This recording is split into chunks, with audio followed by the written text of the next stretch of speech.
The Bears' schedule has been released, and now Bears fans can start dreaming about what Caleb Williams and Rome Odunze might be able to do this season at Soldier Field. We'll break it down as we look at the 2024 schedule. The insatiable demand for everything about the NFL created a frenzy to find out who's playing who when on the NFL schedule. And tonight, we all got what we were looking for: the release of this season's Bears schedule. We're going to dig into it tonight right here on your home of the Bears, Fox 32 Chicago. I'm Lou Canellis, and with Caleb Williams aboard and already anointed the starting quarterback, every Bears game will be must-see TV. Joining me on set right next to me, Cassie Carlson. On the other side, I've got Anthony Herron. And guys, you know it's a big deal when the voice of the Bears. We're Hey, the call came out, and here I am, man. I can't like the bat signal. Right, exactly. Let's go. Good to see you, JJ. Good to see I hope you. you're fired up like I am. All right, Sure let's am. roll through the games. And each time we throw up a page, I want you guys to give me a thought. Bears are going to open up the season at home Sunday, September 8th against Tennessee here on Fox.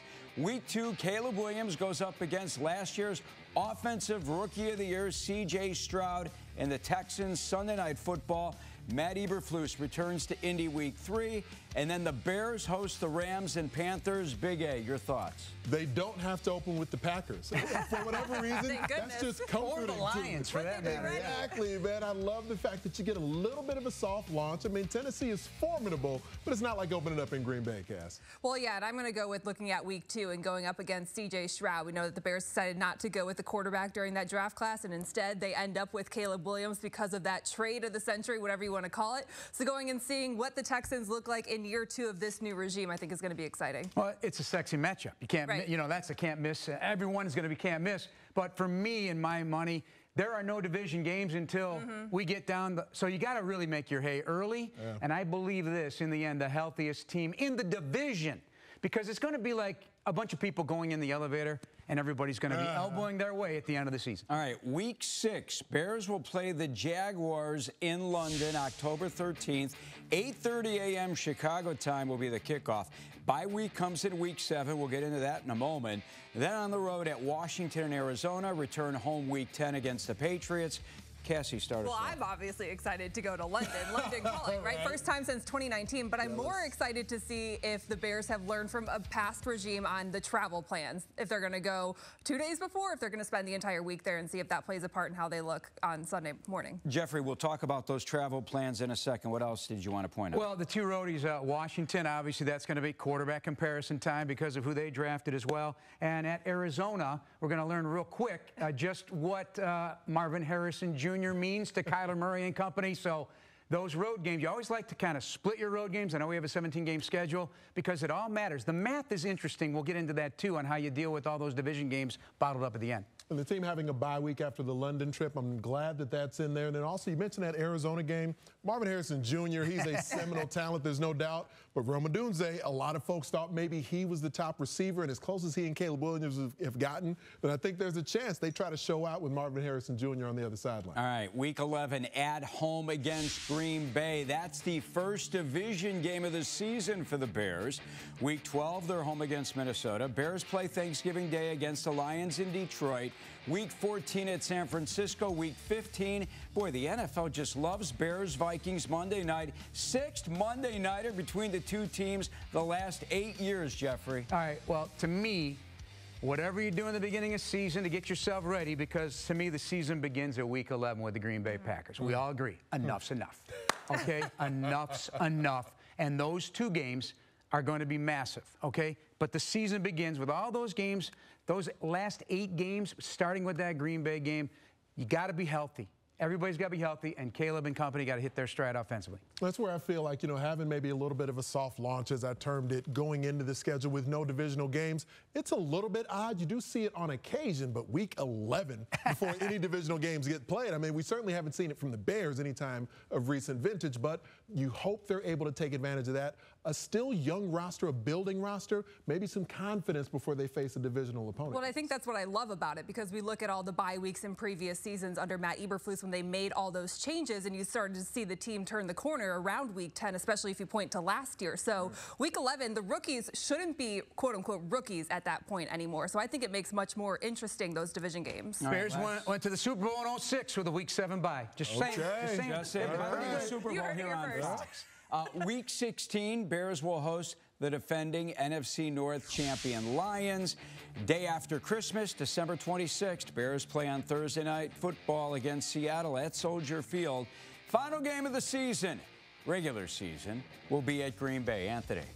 A lot of primetime games. A lot of folks wanting to see the Bears. Of course, the Chicago market is a big draw regardless, but you've got Caleb Williams. You've got a team that feels like they're on the rise. We saw what happened with the Detroit Lions when a lot of times the folks thought last season going into it that maybe Detroit had a chance to land some body blows, maybe a haymaker or two. Now it seems like the Bears have been in the midst of an offseason where they're kind of the darlings of the league. All right, it's simple. They have not won in Green Bay since, what, 2015? 10 years it'll be.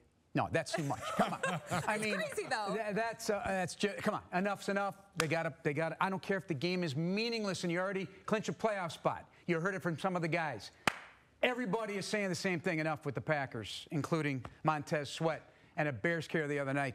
The rookie Austin Booker, same thing. First thing out of his mouth, beat the Packers. I like it. Bears open up their season against 3 AFC opponents: Titans, Texans, Colts. First time that's happened in 25 years. Welcome back to our Bears schedule preview special right here on your home of the Bears, Fox 32 Chicago.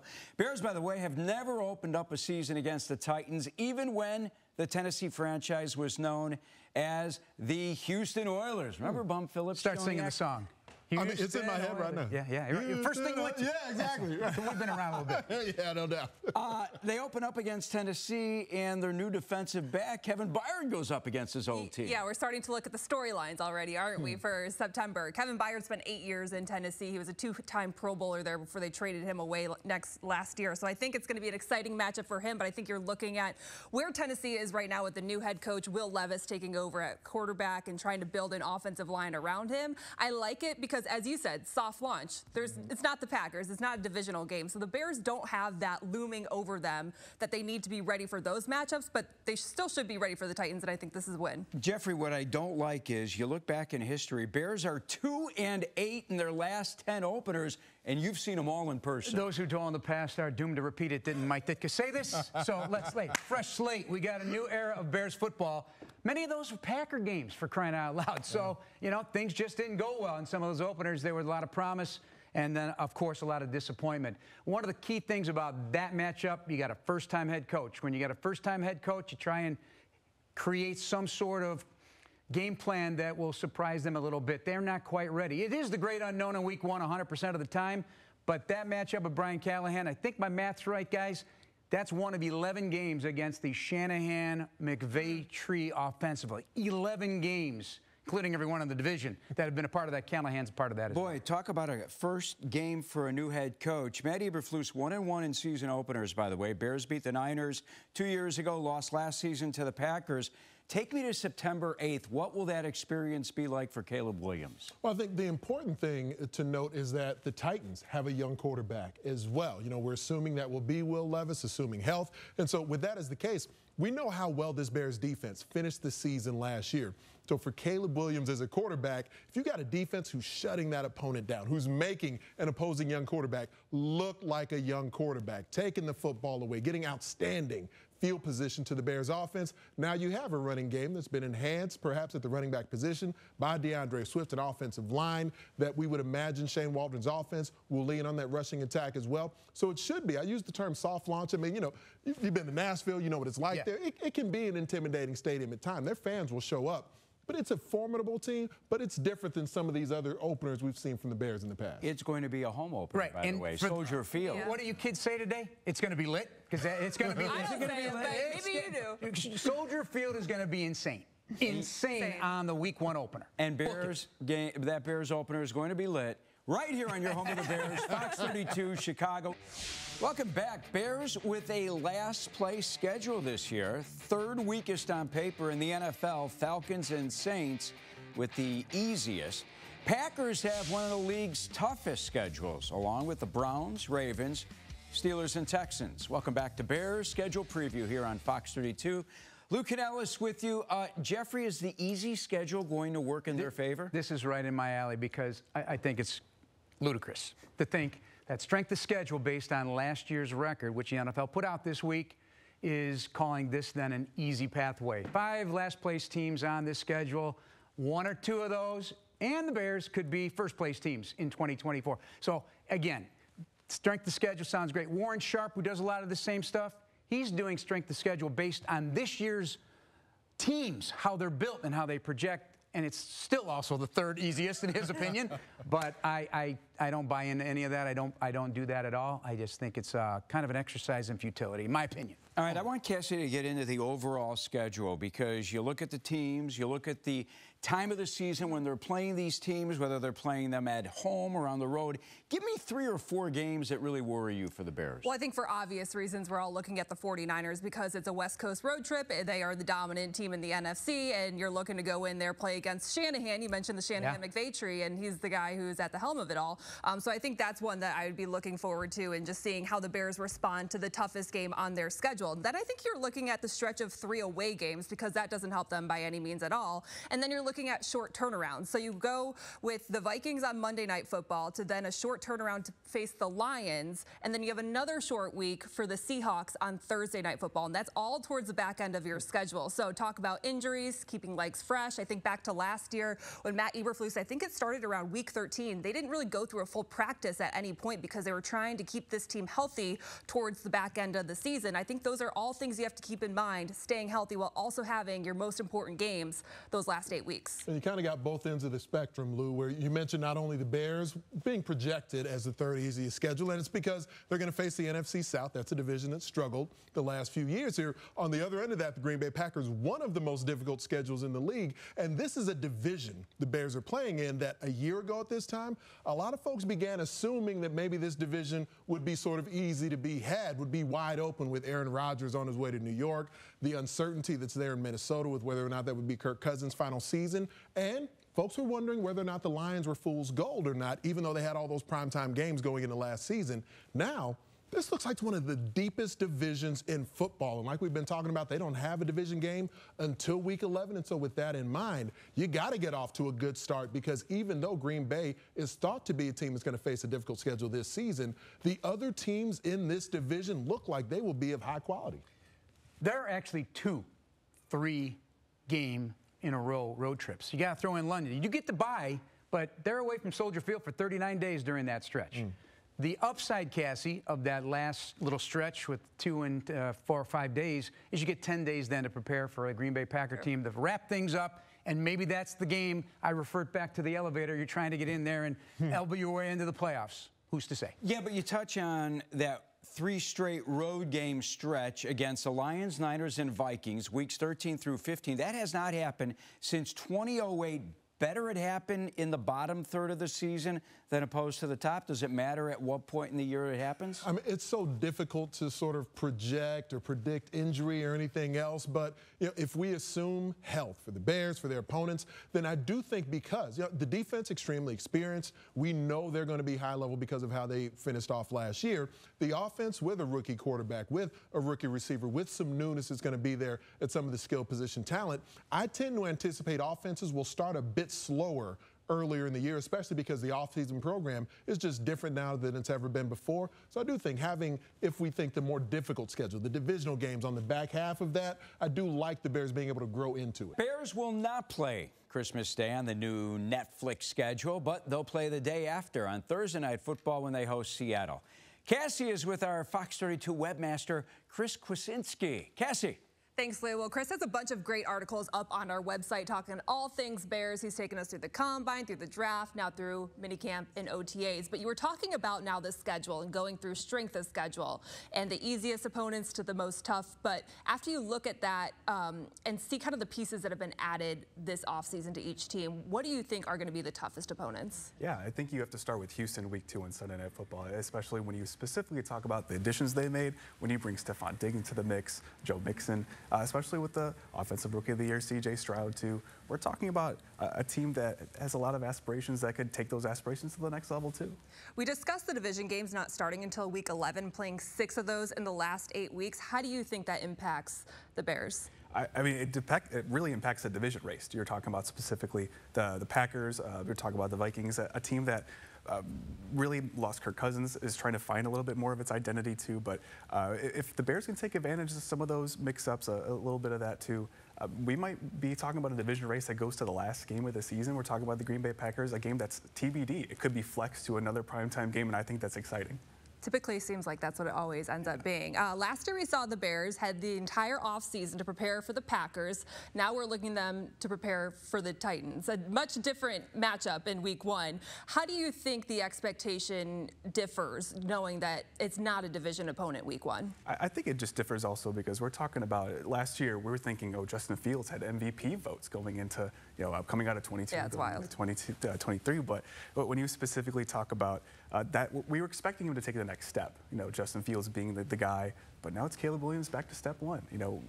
Where is he going to start? Where are the Bears going to start? There's a whole constructed roster that needs to form around Caleb, and I think that's where the excitement comes from. We're going to see the excitement of him starting his first week. That's the cool part. I think we're really excited to get going. Just looking at the Bears' schedule in its entirety, outside of Jared Goff, Matthew Stafford, Kyler Murray, you're looking at a handful of very young QBs. How do you think that's going to shake out just with the Bears and Caleb Williams and then a lot of other guys, most of them still on their rookie contracts? Yeah, you said a rookie contract. That's the big one for me because we have to talk about the elephant in the room, which is Jordan Love. I mean, this is a guy that watched Jared Goff go to the NFC Championship game and get $200 million. Specifically, Jordan Love was 1 game from doing that. He was maybe a couple throws away from beating the Niners and going to the NFC Championship game, being in that same position. Now, if you're Jordan Love, if you can just get to the NFC Championship game, are you a $200 million quarterback? It's a fair question to ask, specifically when you think about these guys back into the rookie deals who could make a lot more money, guys who could take the next step, be better than Jared Goff is. So it's interesting to think. I'm throwing a wild card at you, but you look at the end of the year, past week 18, what quarterback in the division do you think will be the best? Oh gosh, that's a hard one. It's a hard one, but you can't look at Caleb Williams right now and say, well, he's going to be the best just because he's a rookie right now. But specifically, I think it's got to be Jordan Love. We talked to a guy that we saw at the beginning of the season last year, took some bruises, took some lumps, but really turned it around to the Packers are a really dangerous team to watch. I know if you're a Bears fan, you really don't want to hear that kind of stuff, but I think this is a guy that could really elevate the Packers.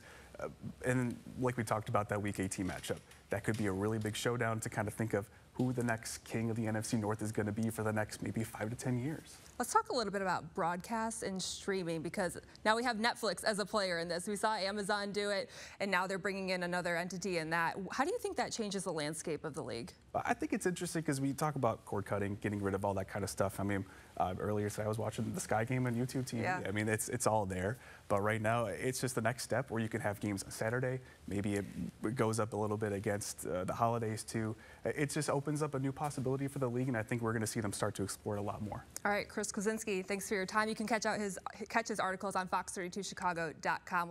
All right, I'm telling you right now, Orange Fridays here on Fox 32 will be Don't Want to Miss TV. We kick it off in training camp every Friday during the football season. Bigger and greater than ever right here on your home of the Bears. Fox 32 Chicago. Prediction time, Cassie. Well, I feel a little silly myself. I know you're going to say that. I have them going 11-6, splitting with Green Bay and Detroit, and then sweeping Minnesota. I have them going 11-6. Over-under is 8.5. Okay, so I'll take the over on that then, but I'm going to go 10-7. I think that's a modest prediction for where the season ends up going. And I know Jeff is going to say they're going to go 75-0. So I'm at least trying to stay within a realistic zone for a rookie quarterback. Well, listen, I don't do predictions. I never do. But I do feel there's a double-digit vibe going on. I can live with that. But it really is the end of the season. You play 5 playoff teams that you still think could be playoff teams in the final 6.